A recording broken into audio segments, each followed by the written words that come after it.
सबसे पहले एक ब्रेकिंग न्यूज आ रही है। नीट परीक्षा में गड़बड़ी पर आज फिर से सुप्रीम कोर्ट में सुनवाई होगी। एनटीए ने हाई कोर्ट में लंबित याचिकाओं को सुप्रीम कोर्ट में ट्रांसफर करने की मांग की है। नीट परीक्षा में गड़बड़ी की सीबीआई से जांच कराने की है मांग।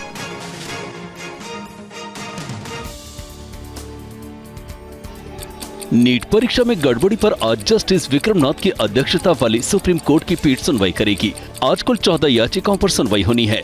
इसमें तन्मय शर्मा समेत 20 छात्रों की अर्जी पर भी सुनवाई होगी। इन याचिकाओं में सुप्रीम कोर्ट से तत्काल सीबीआई जांच कराने के निर्देश देने की मांग की गई है। वहीं दूसरी ओर पटना में नीट परीक्षा के दौरान अनियमितता का मामला सामने आने के बाद शिक्षा मंत्रालय ने बिहार पुलिस की आर्थिक अपराध इकाई से एक विस्तृत रिपोर्ट मांगी है और कहा कि रिपोर्ट मिलने पर सरकार आगे की कार्रवाई करेगी। वहीं एक और बड़ी खबर है, यूजीसी नेट की परीक्षा रद्द की गई। गड़बड़ी की शिकायत के बाद परीक्षा रद्द की गई। परीक्षा में गड़बड़ी की जांच सीबीआई को सौंपी गई। 18 जून को देश भर में हुई थी यूजीसी नेट की परीक्षा। शिक्षा मंत्रालय ने रद्द की परीक्षा। यूजीसी नेट की परीक्षा अब दोबारा होगी।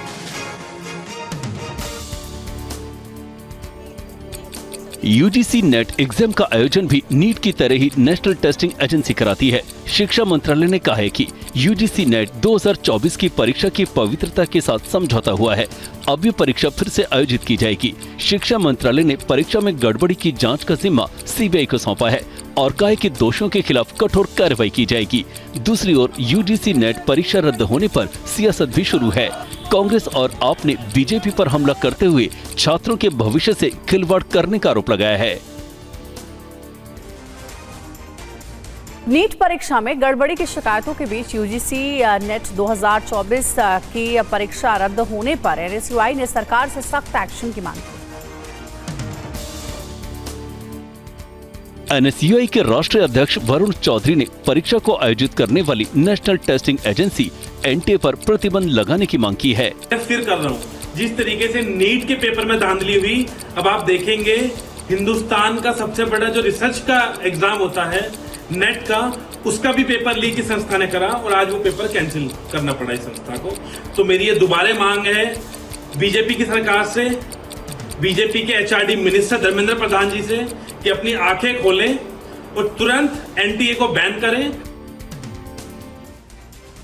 और प्रधानमंत्री मोदी आज जम्मू कश्मीर के दौरे पर जाएंगे। 84 परियोजनाओं का शिलान्यास और उद्घाटन करेंगे। 21 जून को श्रीनगर से योग दिवस समारोह का नेतृत्व करेंगे पीएम।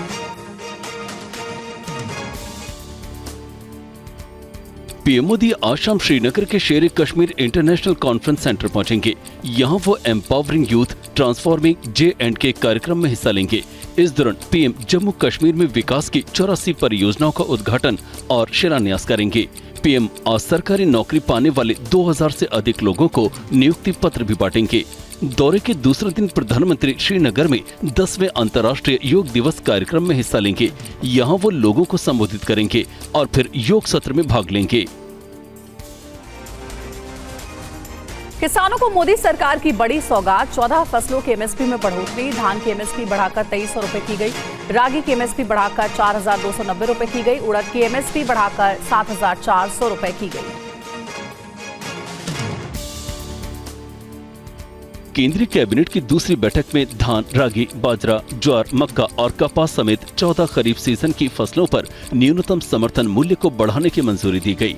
धान का एमएसपी बढ़ाकर 2300 रुपए किया गया है। केंद्रीय मंत्री अश्विनी वैष्णव ने खरीफ की फसलों की एमएसपी बढ़ाने का ऐलान किया। दैट एमएसपी कम से कम 1.5 गुना होनी ही चाहिए कॉस्ट की।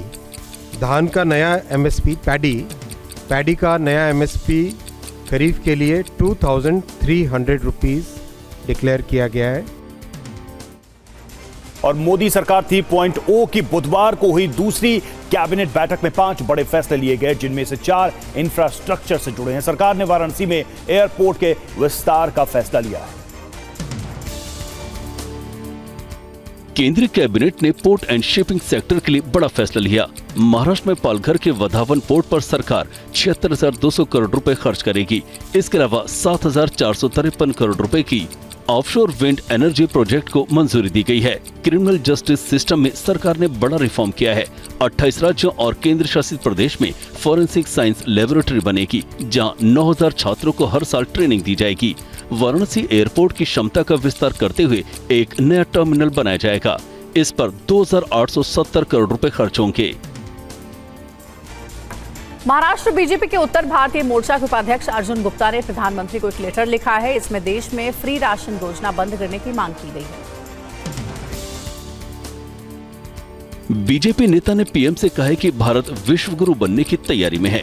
इसके बावजूद इस तरह के मतदान ने हम जैसे कार्यकर्ताओं का मनोबल गिरा दिया है, इसलिए फ्री राशन देना बंद कर दिया जाए। साथ ही उन्होंने कहा कि वोट डालने वालों को ही राशन लेने का हक होना चाहिए। प्रधानमंत्री जी को पत्र लिखकर ये मांग की है कि पूरे भारत में 80 करोड़ लोगों को फ्री में राशन दिया जाता है, उसको बंद कर दिया जाए। जिन्होंने मतदान दिया है, जिन्होंने अपने मत का उपयोग किया है, उसको ही राशन दिया जाना चाहिए।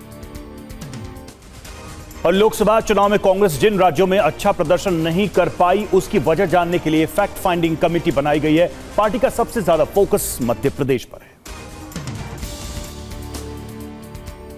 लोकसभा चुनाव में खराब प्रदर्शन की समीक्षा के लिए कांग्रेस पार्टी ने जिन 6 समितियों का गठन किया है, उसमें मध्य प्रदेश की जिम्मेदारी पृथ्वीराज चौहान, सप्तगिरी उल्का और जिग्नेश मेवानी को दी गई है।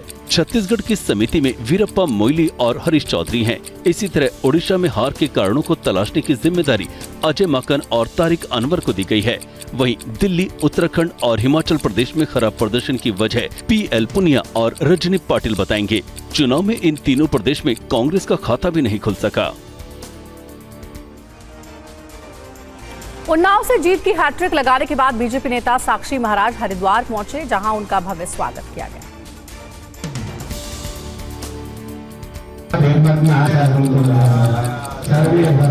इस दौरान साक्षी महाराज मीडिया से रूबरू हुए। लोकसभा चुनाव में मिली हार पर भी उन्होंने बयान दिया और कहा कि हार की वजह का पता लगाने के लिए पार्टी को मंथन करना चाहिए। और मैंने पार्टी से आग्रह किया है, पूरे प्रदेश की समीक्षा करने की आवश्यकता है, कमी कहाँ रह गई।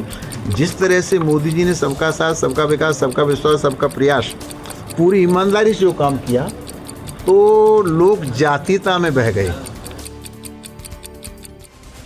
और यूपी में कांग्रेस नेता अखिलेश प्रताप सिंह के वाहन से हूटर हटवाने के दौरान बहसबाजी का वीडियो सामने आया है। वीडियो में कांग्रेस नेता पुलिस पर ही सवाल खड़े करते नजर आ रहे हैं। घटना उत्तर प्रदेश के देवरिया जिले की है। पुलिस ने भटवालिया चौराहे पर हूटर का प्रयोग करते हुए जा रही एक स्कॉर्पियो को रोका। इसके बाद उसके हूटर को उतरवाने लगे, जिसके बाद वाहन में बैठे लोगों ने विरोध जताया और कांग्रेसी नेता अखिलेश प्रताप सिंह को सूचना दी। दूसरे वाहन से आगे जा रहे कांग्रेस नेता वापस मौके पर पहुंचे। उन्होंने पहले कारण जानने का प्रयास किया, जिस पर पुलिस ने सरकार के निर्देश का अनुपालन करने की बात कही। इसके बाद वाहन से हूटर को हटवा दिया गया। हालांकि इस दौरान अखिलेश प्रताप सिंह ने पुलिस से ही आरसी दिखाने की मांग की। जम्मू कश्मीर के सोपोर में सुरक्षा बलों ने 2 आतंकियों को मार गिराया। दोनों आतंकी आईईडी एक्सपर्ट्स थे। इस ऑपरेशन में सेना का एक जवान भी घायल हुआ है। सोपोर के हादीपुरा गांव में आतंकवादियों की संदिग्ध गतिविधि देखे जाने के बाद इलाके को घेरा किया और तलाशी अभियान शुरू किया गया। घेरा सख्त होता देख आतंकियों ने सुरक्षा बलों पर गोलीबारी की, जिसके बाद उन्हें ढेर कर दिया गया। पुलिस के मुताबिक मारे गए दोनों आतंकी लश्कर से जुड़े हुए थे और पाकिस्तान से भेजे गए थे। ऑपरेशंस, कॉशियस सर्च ऑपरेशंस अभी भी जारी हैं, बट इस ऑपरेशन में हम लोगों ने जो है 2 टेररिस्ट जो है वो मार गिराए हैं सिक्योरिटी फोर्सेस ने। जम्मू कश्मीर पुलिस, आर्मी और सीआरपीएफ की टुकड़ियां जो वहां पे तैनात थी उन्होंने। और जम्मू कश्मीर के रियासी में श्रद्धालुओं की बस पर हुए हमले में गिरफ्तार आतंकी से अहम जानकारियां मिली हैं। पुलिस के मुताबिक हकमदीन ने महज 6000 रुपए के लालच में आतंकियों की मदद की। हुकमुद्दीन से पूछताछ में खुलासा हुआ कि हुकमुद्दीन ने न सिर्फ आतंकियों को पनाह दी, बल्कि घटनास्थल तक पहुंचाने में उनके लिए गाइड का भी काम किया। TV9 भारतवर्ष ने हुकमुद्दीन से कई सवाल पूछे, लेकिन वो खामोश रहा। हुकमुद्दीन, तुम्हें शर्म नहीं आई कि इस तरीके से किया? तुमने आतंकियों को खाना दिया, तुमने आतंकियों को चंद पैसे के लिए तुमने ये सब किया? बोलो हुकमुद्दीन, जवाब दो। तो ये पुलिस पूछताछ में आरोपी ने बताया कि 3 पाकिस्तानी आतंकी 9 लोगों की हत्या में शामिल थे। वहीं रियासी पुलिस का यह कहना है कि जल्द ही उन आतंकियों का खात्मा किया जाएगा जिन्होंने इस आतंकी हमले को अंजाम दिया। पुलिस ने अब तक 150 संदिग्धों से पूछताछ की। का नाम बता पाएंगी कि कौन था ये, क्या कुछ ये बता रहा है? इसका नाम है हाकम दीन और ये बंदराही इलाके का रहने वाला है जो कि जिला राजौरी में पड़ता है। मैम क्या बता रहा है कि किस तरीके से इस पूरे आतंकी हमले को एग्जीक्यूट किया गया और क्या कुछ इसने आतंकियों की मदद की? इसने उनको पनाह देने का काम किया, उनको खाना देने का काम किया और उनका गाइड का काम किया। इस प्लेस पे जहाँ पे उन्होंने अपने इस नापाक इरादे को अंजाम दिया वहाँ तक ये उनको लेकर आया है। फायरिंग बंद हुई है, उसके बाद उनको वहाँ से निकालने के लिए भी इसने उनकी मदद की। और बिहार में अपराधियों के हौसले बुलंद है। नालंदा में बेखौफ अपराधी ने दिन दहाड़े स्कूल परिसर में घुसकर प्रभारी प्रधानाध्यापक संतोष कुमार को गोली मार दी। घटना के बाद स्कूल परिसर में हड़कंप मच गया। फौरन घायल प्रधानाध्यापक को अस्पताल में भर्ती करवाया गया। उनका इलाज चल रहा है। मामला एंगरसराय प्रखंड अंतर्गत तेल्हाड़ा हाई स्कूल का है। तेल्हाड़ा हाई स्कूल के प्रभारी प्रधानाध्यापक संतोष कुमार गोली लगने से जख्मी हो गए हैं। सूचना मिलते ही पुलिस मौके पर पहुंची और जांच में जुट गई। हिलसर डीएसपी 2 गोपाल कृष्ण ने बताया कि इस मामले में 2 संदिग्धों को पकड़ा गया है। कुल 4 बदमाशों की इसमें भूमिका सामने आई है। प्रभारी प्रधानाध्यापक को गोली का छर्रा लगा है। घटना का सीसीटीवी फुटेज भी सामने आया है। यूपी के सीतापुर में एसडीएम और अधिवक्ताओं के बीच तीखी नोकझोंक हो गई, जिसका वीडियो तेजी से वायरल हो रहा है। भूमि संबंधी मामले का तुरंत निपटारा किए जाने के निर्देश के बाद न्यायालय में सुनवाई करने बैठी एसडीएम से अधिवक्ताओं से तीखी नोकझोंक हुई। अधिवक्ता एसडीएम द्वारा त्वरित मामले बिना अधिवक्ताओं के सुने जाने का विरोध कर रहे थे। बताया जाता है कि अधिवक्ता अपने एक साथी की भूमि पर हुई 145 की कार्रवाई का विरोध कर रहे हैं और उसी के चलते हड़ताल पर हैं। अधिवक्ताओं ने कोर्ट में अधिकारी को लेकर आपत्तिजनक टिप्पणी की तो एसडीएम भड़क गई और इस बीच दोनों के बीच तीखी नोकझोंक हुई। और मुंबई के मलाड में ऑनलाइन मंगाई गई आइसक्रीम में मिली इंसानी उंगली किसकी थी, इस गुत्थी को मुंबई पुलिस ने सुलझाने का दावा किया है। पुलिस जांच में सामने आया कि आइसक्रीम पुणे की इंद्रपुर आइसक्रीम फैक्ट्री में बनी थी। छानबीन के दौरान पता चला कि फॉर्च्यून डेयरी फैक्ट्री में काम करते वक्त 24 साल के ओमकार पोटे की उंगली कट गई थी। फिलहाल पूछताछ के बाद पुलिस ने पोटे के डीएनए नमूने फॉरेंसिक जांच के लिए भेजे हैं। इससे पहले पुलिस ने यमी आइसक्रीम कंपनी के खिलाफ मामला दर्ज किया था। पुलिस के एक एमबीबीएस डॉक्टर ने 12 जून को ज़ेप्टो ऐप के जरिए ऑनलाइन आइसक्रीम कोन मंगाई थी। मुंबई पुलिस फिलहाल फॉरेंसिक रिपोर्ट का इंतजार कर रही है। दिल की बीमारी से ग्रसित बच्चों के लिए बिहार में स्वास्थ्य विभाग काफी सक्रियता से काम कर रहा है। 20 बच्चों को इलाज के लिए अहमदाबाद भेजा गया है।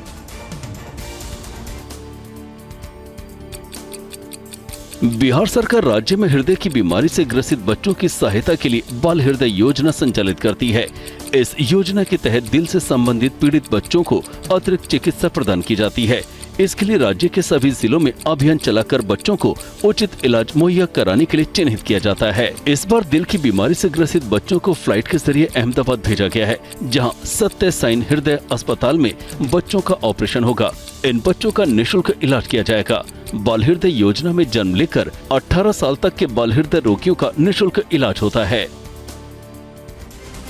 इंदौर में एक नाबालिग बेटी ने अपने पिता को लीवर दान करने को लेकर हाई कोर्ट का दरवाजा खटखटाया है। सभी पक्षों को सुनने के बाद आज कोर्ट अपना फैसला सुनाएगा। लीवर की बीमारी से घिरे शिव नारायण बाथम को डोनर नहीं मिल रहा है और उनकी हालत लगातार बिगड़ती जा रही है। पिता की जान बचाने के लिए उसकी नाबालिग बेटी सामने आई, लेकिन डॉक्टरों ने 17 साल 10 महीने की प्रीति का लीवर लेने से इनकार कर दिया है। प्रीति की उम्र मानक से 2 महीने कम पड़ रही है। हाईकोर्ट आज फैसला करेगा कि वो शिव नारायण बाथम को लीवर डोनेट कर सकती है या नहीं।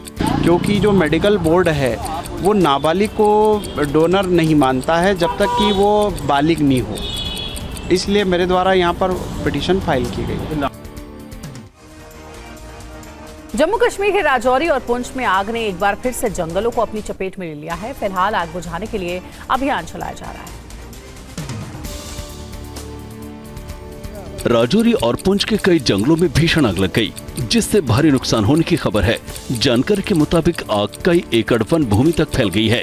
इसके चलते बड़ी संख्या में पौधों और झाड़ियों को नुकसान पहुंचा है। राजौरी के पश्चिमी क्षेत्र के वन संरक्षक का कहना है कि तापमान बढ़ रहा है, इसलिए जंगलों में आग लगने की घटनाएं बढ़ गई हैं। औसतन रोजाना 8 से 10 आग लगने की घटनाएं हो रही हैं। राजौरी में इस साल ऐसी 80 से ज्यादा घटनाएं दर्ज की गई हैं। फायर ब्रिगेड के साथ साथ दूसरी टीमों को भी घटनास्थल पर तैनात किया गया और उनकी देखरेख में आग बुझाने का काम किया जा रहा है। और सोशल मीडिया पर फॉलोअर्स बढ़ाने के चक्कर में एक यूट्यूबर ने शर्मनाक हरकत कर दी। यूट्यूबर ने खुलेआम बियर बांटी। वीडियो सोशल मीडिया पर वायरल होने के बाद पुलिस ने इसका संज्ञान लिया। पुलिस के शिकंजा कसते ही यूट्यूबर खुद ही थाने पहुंचा और पुलिस से माफी मांगते हुए बियर बांटने वाले वीडियो डिलीट किए। बियर का सहारा लिया था और वो ट्राई क्षेत्र में आता है। मेरे को इस चीज़ का मालूम नहीं था और आगे भविष्य में मैं ऐसी गलती नहीं करूँगा। और इस कार्य से जिस आदमी को भी, जिस क्षेत्रवासी को भी ठेस पहुँची है, उससे मैं हाथ जोड़ के माफ़ी मांगता हूँ। पुलिस ने युवक का पुलिस एक्ट में चालान कर आगे से ऐसा न करने की सख्त हिदायत दी है। दिल्ली एनसीआर में गर्मी जानलेवा बन चुकी है। दिल्ली में भीषण गर्मी से 15 लोगों की मौत हो चुकी है। दिल्ली एनसीआर समेत पूरे उत्तर भारत भीषण गर्मी की चपेट में है। राजधानी दिल्ली, नोएडा में गर्मी के कारण लू और हीट स्ट्रोक के मामलों में बढ़ोतरी देखी जा रही है। अस्पतालों में मरीजों की संख्या बढ़ने लगी है। भीषण गर्मी के प्रकोप को देखते हुए केंद्रीय स्वास्थ्य मंत्रालय भी पूरी तरह से सतर्क है। स्वास्थ्य मंत्री जेपी नड्डा ने निर्देश भी जारी किए हैं। दिल्ली सरकार के अस्पतालों को निर्देश दिया गया है कि इमरजेंसी में 24 घंटे सीनियर डॉक्टर मौजूद रहें। वहीं यूपी में भी गर्मी की वजह से 44 लोगों की जान चली गई। और भीषण गर्मी से दिल्ली एनसीआर में लोग दम तोड़ने लगे हैं। हालात कुछ ऐसे हैं कि कोरोना के बाद पहली बार निगमबोध घाट पर शवों की कतारें लगने लगी। निगमबोध घाट के मैनेजर अवधेश शर्मा ने टीवी9 भारतवर्ष से बताया कि यूं तो घाट पर रोजाना 40 से 50 शव आते थे, लेकिन पिछले 2 दिनों में शवों की संख्या अचानक बढ़ गई। कल रिकॉर्ड 95 शवों का दाह संस्कार हुआ, जिसमें बुजुर्गों के शवों की संख्या अधिक थी। गीता कॉलोनी में जब गए तो वहाँ पर पैर रखने की भी जगह नहीं थी। इतने शव जल रहे थे कि जो बीच की बाउंड्री होती है, जो मतलब बीच की जो पटरी होती है, उस पर भी शव जल रहे थे। तो उन्होंने कहा कि यहाँ जगह नहीं है। आलम यह कि घाट पर शवों के अंतिम संस्कार के लिए लकड़ी के गोदाम करीब करीब खाली हो चुके हैं। ऐसा कोरोना महामारी के दौर के बाद पहली बार देखने को मिल रहा है। दिल्ली में रिकॉर्ड गर्मी के बीच कहीं पानी की किल्लत तो कहीं बिजली की कटौती से जनता बेहाल है। नरेला में एक ऐसी सरकारी कॉलोनी है जहां 48 साल बाद भी बिजली की सुविधा नहीं है। दिल्ली के सबसे गर्म क्षेत्र में नरेला का राजापुर कला कॉलोनी, जहां 1976 में 20 सूत्रीय योजना के तहत लोगों को प्लॉट्स आवंटित किए गए थे। आज भी ये कॉलोनी मूलभूत सुविधाओं से महरूम है। भीषण गर्मी में भी यहाँ के लोग बगैर बिजली और पानी के रहने को मजबूर हैं। 1976 से है और उस दिन से पानी लाइट कुछ भी नहीं है यहाँ पे। लेकिन आप ये मकान तो बनवा लिए? मकान तो बना लिया, लेकिन सोलर के हिसाब से बनाया कि सोलर लगा देंगे, पानी वानी आ जाएगा, उसी से है बस। और दिल्ली में गर्मी के सितम के बीच पानी के लिए हाहाकार मचा हुआ है। कई इलाकों के लोग बूंद बूंद पानी को मोहताज हैं। दिल्ली में जल संकट पर सियासत भी खूब हो रही है। दिल्ली सरकार में मंत्री आतिशी ने राजधानी में जारी जल संकट को लेकर पीएम मोदी को चिट्ठी लिखकर मामले में दखल देने की मांग की है। और मैं 21 तारीख से अनिश्चितकालीन अनशन पर बैठूंगी। अब तो ब्लेम गेम, पीएम को गाली देना, अपनी जिम्मेदारियों से अपने को हटा करके मुद्दे को डाइवर्ट करना, इससे आपको फुर्सत नहीं है। वहीं बीजेपी सांसद मनोज तिवारी ने दिल्ली सरकार पर जोरदार हमला किया है। उत्तर प्रदेश में बीते 24 घंटे में 44 लोगों की हीट वेव की चपेट में आने से मौत हो चुकी है। हीट वेव के कहर को देखते हुए लोगों में डर का माहौल है। यूपी में प्रचंड गर्मी के कारण अस्पतालों में एकाएक बुखार, चक्कर और सिर दर्द के मरीजों की संख्या बढ़ गई है। कई मरीज इतनी गंभीर हालत में पहुंच रहे हैं कि उनको तुरंत एडमिट तक करना पड़ रहा है। यूपी के चित्रकूट, महोबा, सोनभद्र, मिर्जापुर और मैनपुरी समेत 8 जिलों में गर्मी से 44 मौतें रिपोर्ट की गई हैं। 24 घंटे में सिर्फ नोएडा में हीट वेव और लू के चलते 14 लोगों की मौत की आशंका है। हालात ऐसे हैं कि स्वास्थ्य विभाग ने पोस्टमार्टम से मौत के कारणों का पता करने को कहा है। और असम में बाढ़ से हालात बिगड़ते नजर आ रहे हैं। कई इलाकों में पिछले कई घंटों से जोरदार बारिश हो रही है। असम में बाढ़ से कई लोगों की जान चली गई है। बाढ़ से 1.5 लाख से ज्यादा लोग प्रभावित हुए हैं। असम आपदा प्रबंधन प्राधिकरण की बाढ़ रिपोर्ट के अनुसार अभी तक बाढ़ के चलते 26 लोगों की राज्य में मौत हो गई है। बाढ़ के चलते राज्य में जान और माल का भारी नुकसान हो रहा है। कई जिलों में खाने पीने की चीजों की कमी हो गई है और लोग शेल्टर में शरण लेने को मजबूर हैं। करीमगंज जिला सबसे बुरी तरह प्रभावित हुआ है। सरकार की तरफ से बचाव और राहत पहुंचाई जा रही है।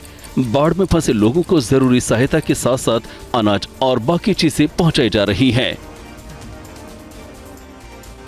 वहीं सिक्किम में लैंडस्लाइड की वजह से चुंगथांग और मंगन में फंसे बाकी सभी पर्यटकों को सुरक्षित निकाल लिया गया है। इसी के साथ मंगन में जारी बचाव अभियान खत्म हो गया। उत्तरी सिक्किम के चुंगथांग और मंगन में फंसे पर्यटकों को निकालने में पर्यटन विभाग, पुलिस विभाग, GREF, BRO, NDRF, SDRF और travel agents association of Sikkim के साथ स्वयंसेवक ने 3 दिन तक ऑपरेशन चलाया। तीसरे और अंतिम दिन बुधवार को 158 पर्यटकों को मंगन क्षेत्र से रेस्क्यू किया गया। प्रशासन के मुताबिक 3 दिनों में कुल 1447 पर्यटकों को बचाया गया। फिलहाल चुंगथांग में प्राथमिक उपचार के बाद सभी को उनके घर भेजने का सिलसिला जारी है। मुख्यमंत्री ने बचाव अभियान में शामिल सभी लोगों का आभार जताया है।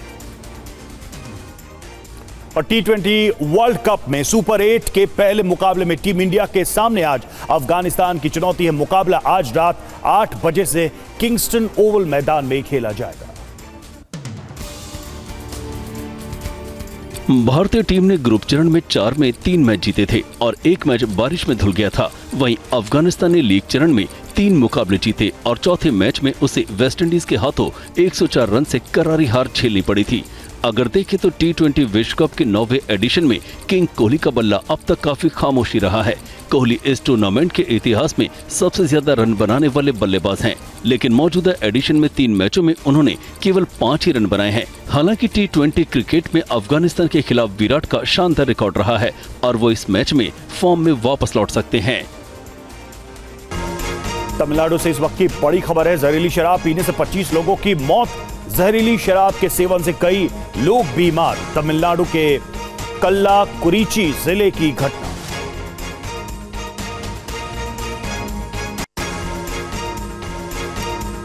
यूजीसी नेट परीक्षा रद्द होने पर अखिलेश यादव का बयान। बीजेपी राज में पेपर माफिया हर परीक्षा में धांधली कर रहे हैं। कोर्ट की निगरानी में धांधली की जांच होनी चाहिए।